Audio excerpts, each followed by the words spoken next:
This is the story about the thug that saved America. Once upon a time, a long time ago, in a land not so different from the land that we live in today, there lived a thug.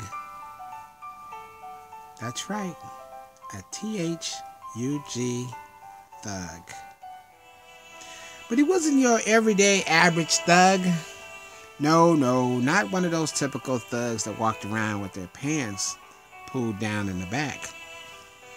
He didn't cuss out women when he saw them. He did whistle a little. He didn't growl at police officers when they drove by. Of course, he didn't wave at them either. But to be fair, they didn't wave at him either. This thug, well, he was a pretty responsible guy, because some thugs are responsible. Quick-tempered, long records, police records those are.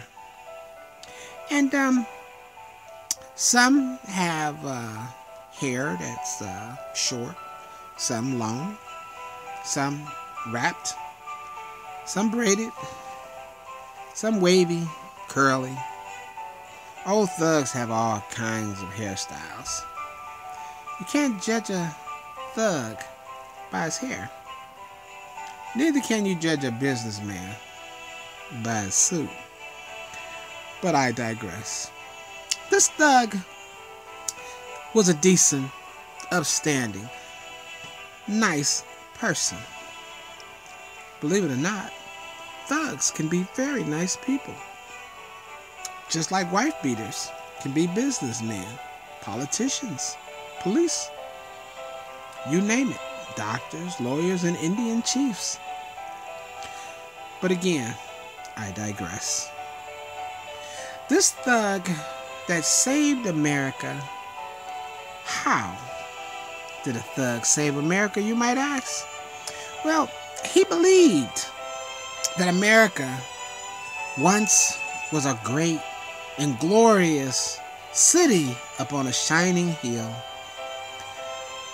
that was established by a bunch of old white rich guys who wanted more power, more money, and more independence. So, like so many old rich white guys, they struck out that is, all over the world, and they saw places and lands and things that appealed to them. And you know how those old rich white guys think, and we all know how they do. They see something they want, well, next thing you know, they're nailing down a sign or sticking up a flag. But again, I digress. Anyway, this thug that saved America, how did he do it? Why did he do it? Why did a thug give a hoot?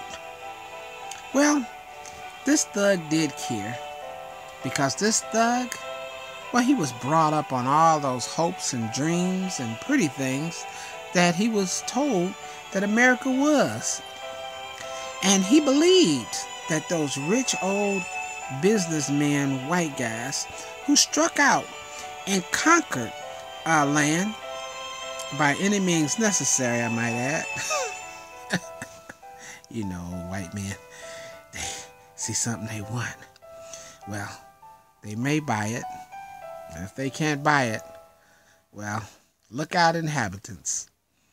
But nevertheless, they overcame whatever troubles they were having in their thought patterns of having something that was not initially theirs. They conquered, they took over, they possessed the land, and they called the land America. Now, in America, well, it's a special place. in the hearts of many around the world. Because America is a land of ideas, promises, hopes, and hope in those things that are better and higher, and those things that are more wholesome, and the idea of independence, the idea of setting your foot down and staking your ground and standing your ground and basically doing what you feel you want to do. And where these gentlemen were from in the past, over in England, they were not able to do that. Because over there, they had a dictatorship. Those people had a king. And a king is a sovereign power that makes all the rules and regulations. Where he points, where he speaks, things move, things happen. Because he's absolutely, positively the number one go-to guy for decision making. And that's what monarchs are. And these kings, well, they want their way. So these gentlemen believe that they should have their way. After all, they had money, they had power, they were educated, they were sophisticated, they were charming, they knew things, they've traveled the world, they've written books, they've invented things, created things. They were idea people. They had ideas and they wanted to see those ideas come to fruition. And the king pretty much had it and wanted things to be his way. So, getting back to the thug that saved America, he believed in those ideas. He believed that he had a way to fix what was broken in this great world that he lived in this great country that he lived in. He believed that through ideas and some action that he could bring back the greatness, the glory of America. Because through time, America had lost some of its shine. It had some leaders that believed in taking more than they could chew. It had some leaders that took more than it needed to. It had some leaders who believed that certain people should have the whole ball of wax. And those other citizens who were citizens just as they were, that they didn't need as much as they had. There used to be a healthy balance, like a seesaw, if you will, of proportionate weight and action and reaction to the economy and to the world we lived in. But it had gotten off killed.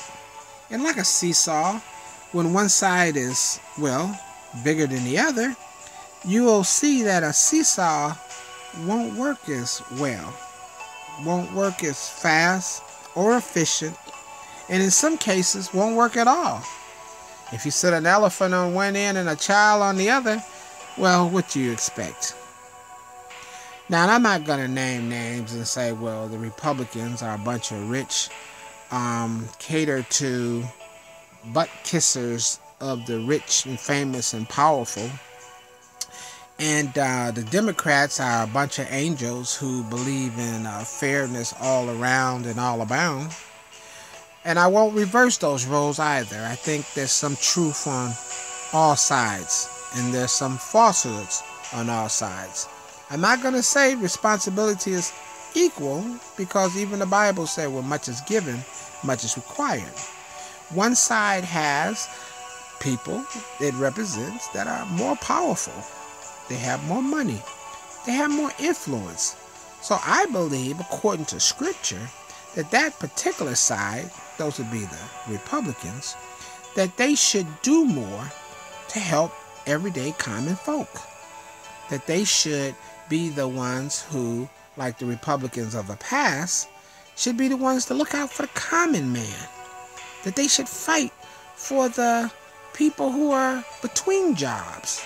That they should help to hold people up and pull people up by their bootstraps. That they should be the bootstrap holders, the clamps to hold the bootstraps.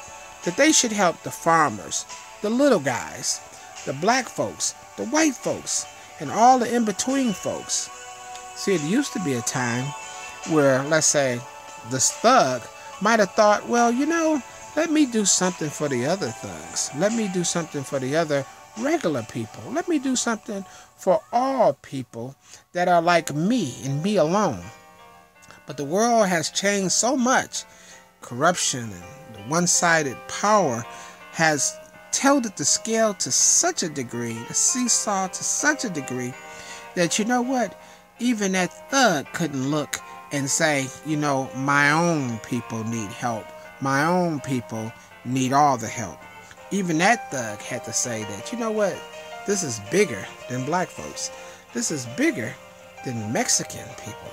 This is bigger than Asian people. This is bigger than women. This is bigger than people who did not graduate from high school. This is bigger than handicapped people. This is bigger than common white folks. This right here is the rich and the super rich, the powerful and the super powerful, taking more than they should take. But it's not because, or it's not the reasons that people think the super rich and the powerful and the mighty are not, as you might think, racist or greedy or selfish, or they're not, as you might be thinking, or some might say, stupid or uncaring. The truth be known, if you were to sit down and ask the super rich, why do they feel they need to take 2 handfuls when everybody else are using two fingers to take, let's say, candy out the cookie jar or cookies out the cookie jar? Why do they feel they have to have 2 handfuls? Surely that's greed. Surely that's madness. Surely that's selfishness. Surely that's self-centeredness. Surely it's all those things and then some, if not just being cruel. Well, no, to the rich, if you look at it from their point of view, they don't see it the way we may see it. See, we see them taking 2 handfuls and going back for more as being all those things bad and greedy and selfish and uncaring and all this sort of thing. But to them, they see it as, well, they are responsible. They are landlords of society. They are managers of wealth. They are the grown-ups of this world. And you, little people, you're the children of this world. And if there's going to be a divvying up of goods, they need to take more.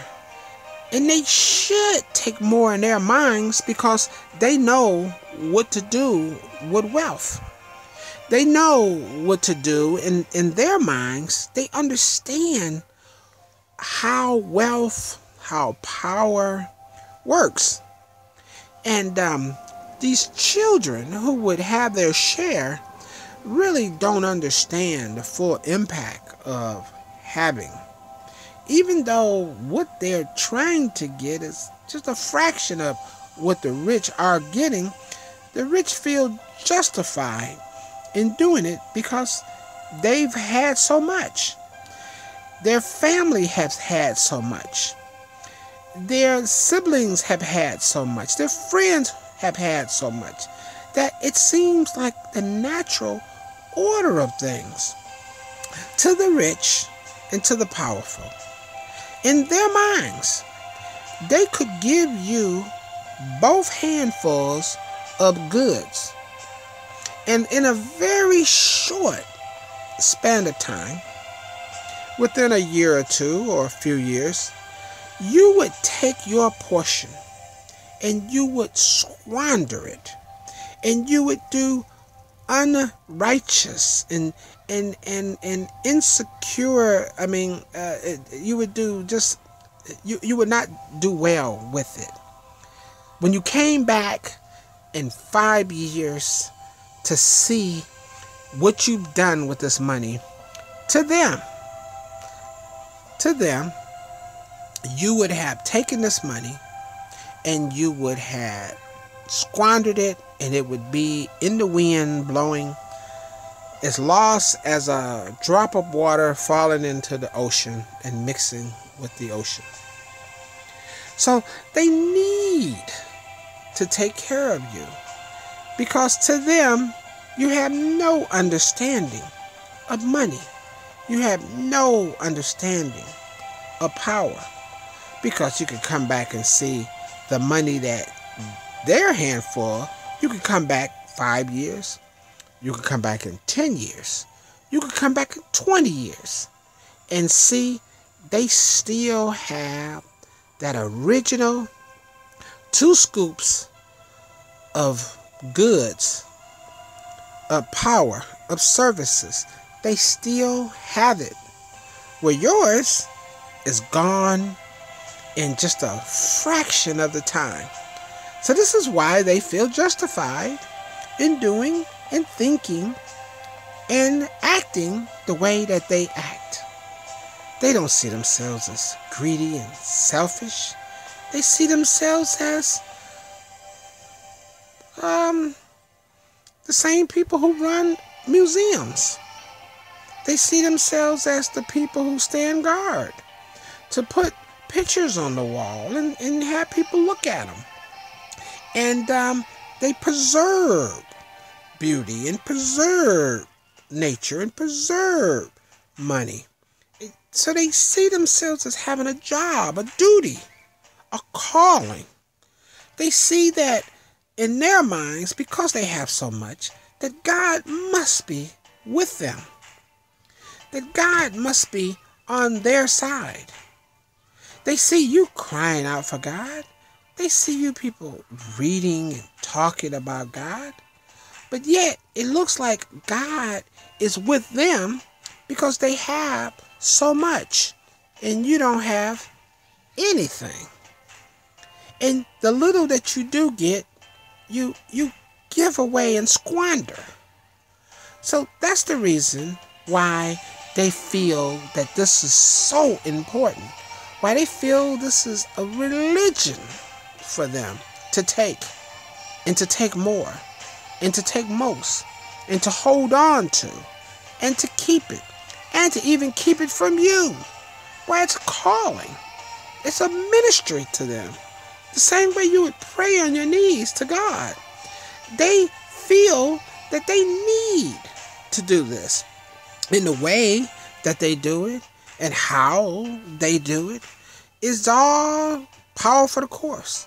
It's all a necessary evil even, because they are the responsible ones, and they have a obligation to their stockholders, to their family members, to their kind, to keep taking and never stop, because by taking shows, by definition, growth.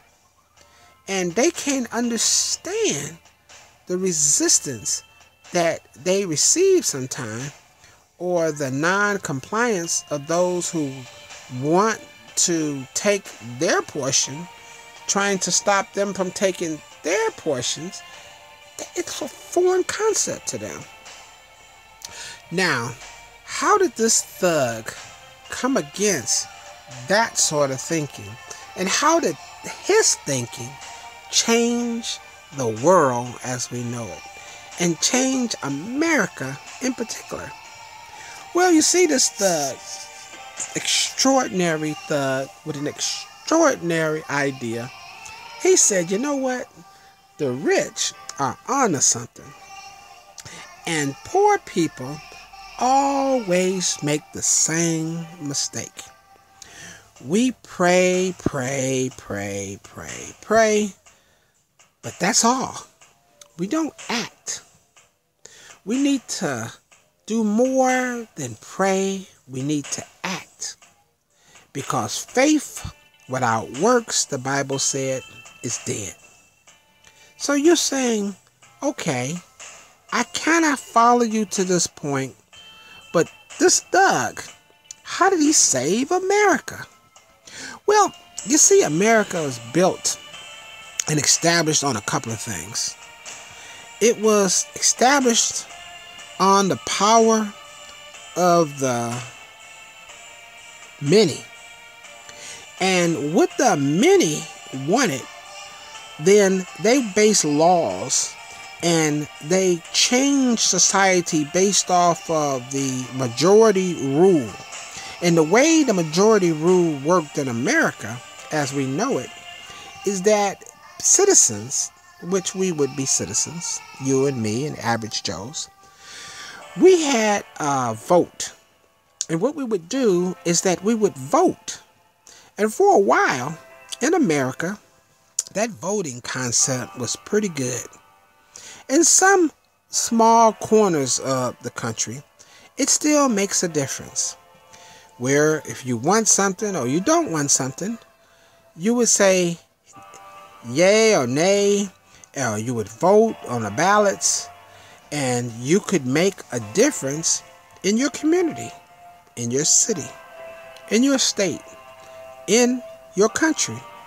In this particular country, America, voting was the thing that established it and made it different from other countries around the world, because they were ruled by monarchs and not ruled by the people.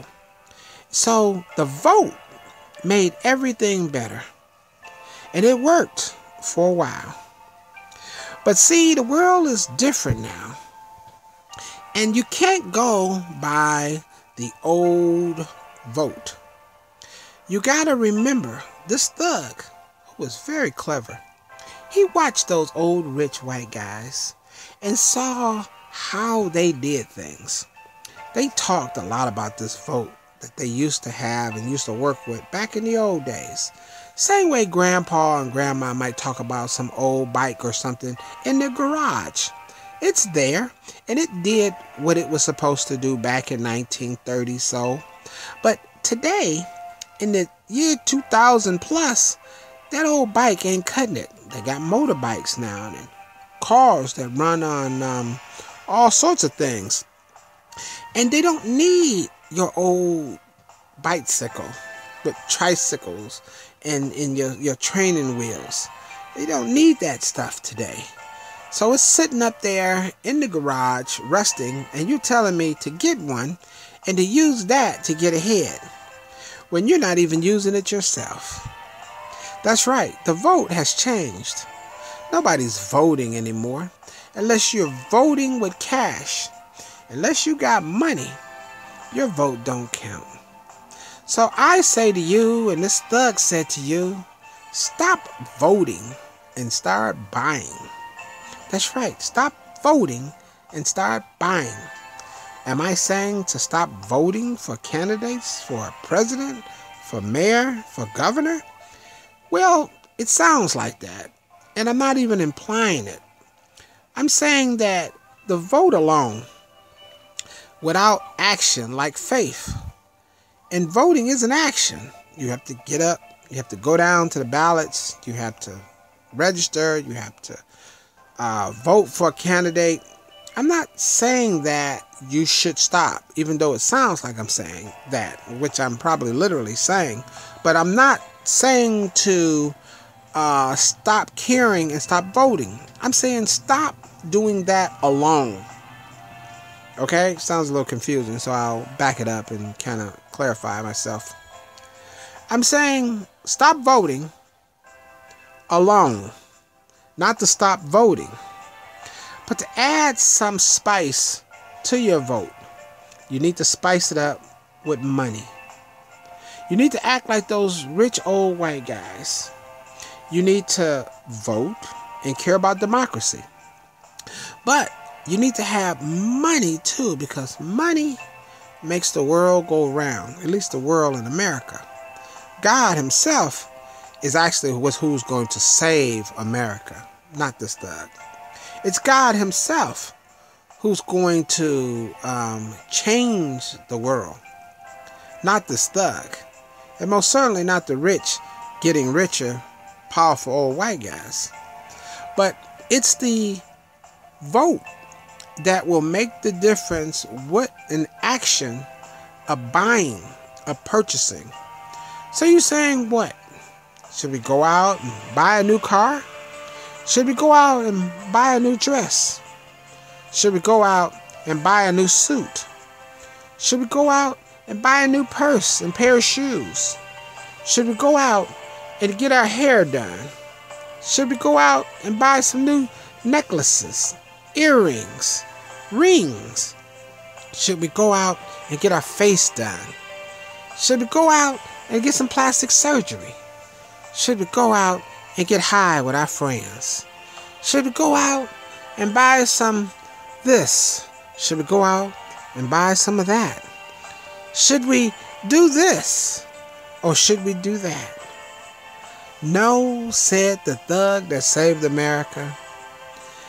He said, buy a business or get with 5 or 10 of your friends and take a small portion of your tax money, let's say $500 each friend, or $1,000 from each of 10 friends, or 25 friends, the more the better.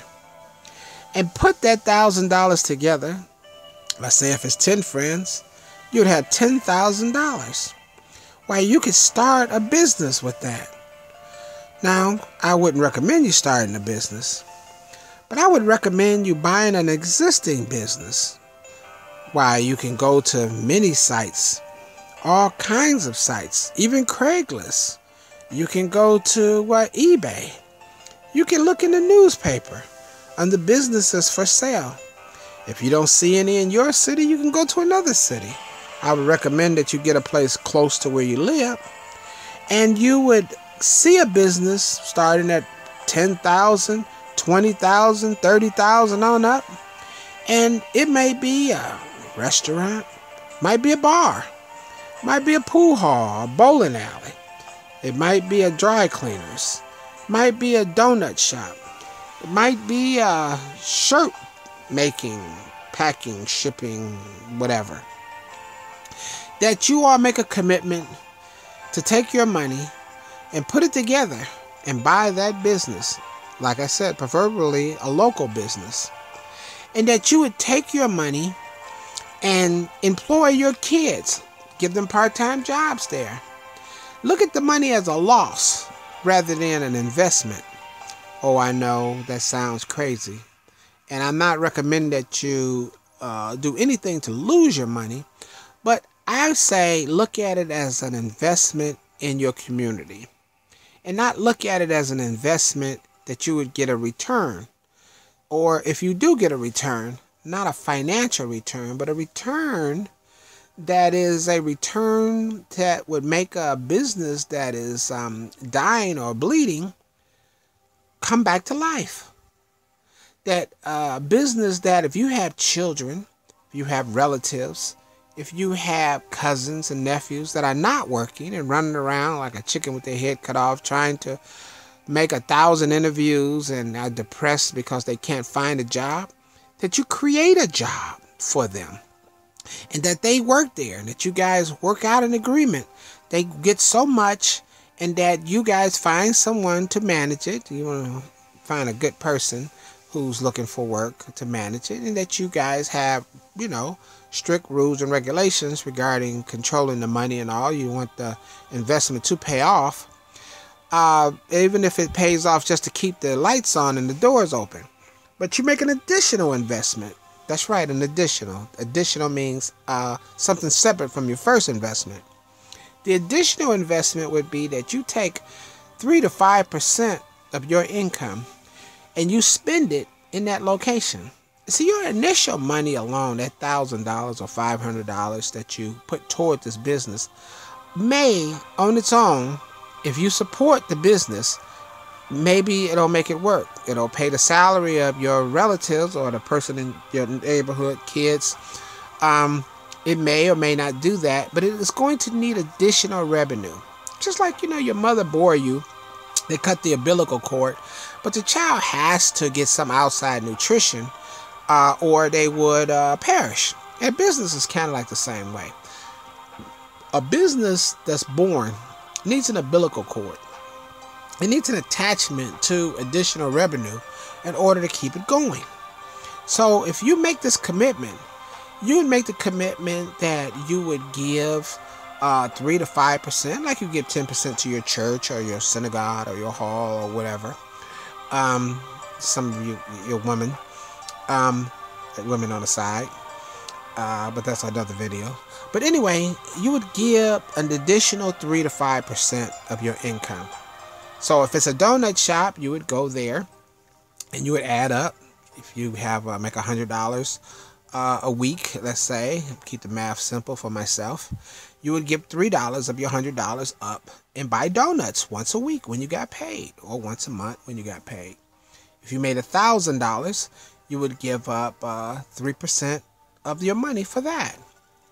But you would pay this into this community. Now, you don't have to eat or use these services. You can pass them out and give them out for a third blessing, third level blessing, like third layer of chess. But whatever you do, you are acting like those old, rich, smart, old, powerful white guys. And you would not only have the vote for your community, but you would have the power in your community because you would control dry cleaners. You would control a donut shop. You would control a glass cutting company, a slipcover making company, a mattress selling company. You would have the power and you would have the vote. And the vote would own a business makes people listen, makes the difference. It's the spark that lights the fire. It's the difference between a vote, which means nothing, and a vote that means everything, because you are putting your money where your mouth is. Your action speaks louder than words. You are becoming a contributor, a contributing factor, more than just someone who wants something. You are someone who is creating something. And people respect that more than they do somebody who's just walking around wanting things. Even though in America, as a citizen, you have a right to want, you have a right to get certain things. And you should have a right to come to the table, to come to the cookie jar, and you should have a right to get your 2 scoops as well as the rich and the powerful. And when you become rich and powerful, you'll think like those old, powerful white guys in the past who took a scoop but left some for the little guy. And that is how the thug saved America. With an idea that takes it to the next level. Because everybody tells you to vote.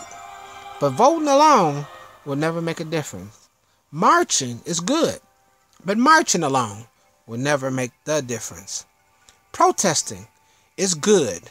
But protesting alone, without any action, won't make a difference. Oh, you can put action and stop traffic. You can put action and make YouTube videos and Facebook commentaries and show scary pictures. Those things are important. Some people will listen. But power is followed by action, is followed by the vote, is followed by money. If there's no money, there's no honey. And bees like honey. So some of these bees out here need some honey, and they're going to need some money. I always say, if you want a wife, if you want a good girlfriend, if she's willing to spend $1 on you, then she's a good girl. Because most people don't give a care in this world about you. Wouldn't give you the time of day, less than $1. But if you got a friend who will spend $1 on you, if you got a girl who will spend $1 on you, then you got something that's special. You got to keep her. But I digress. That's another video. Thank you for listening. This is your boy StoneThug, the thug that saved America with an idea. Action speaks louder than words. Action speaks louder than voting. Action and money makes the difference. Money is how the old boys did it, and the old boys had a good idea. Now they put a whole lot of other stuff with it, and they brought America down to where it is. But if it's going to be back, that shiny spot up on the hill, it's going to take us all. The old rich and their ideas, responsible, two-hand digging, and keeping you from getting what you're getting because they see you as children, is the old way. But this new generation, we need to be like them, but we need to be better than them, because God does bless responsible people. God is with the responsible, but we have to be the responsible. We have to remember the little fella.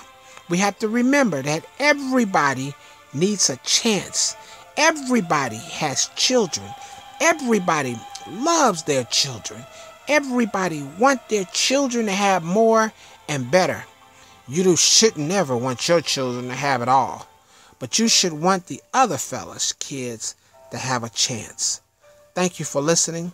If you like this video, please pass it along and share it with someone.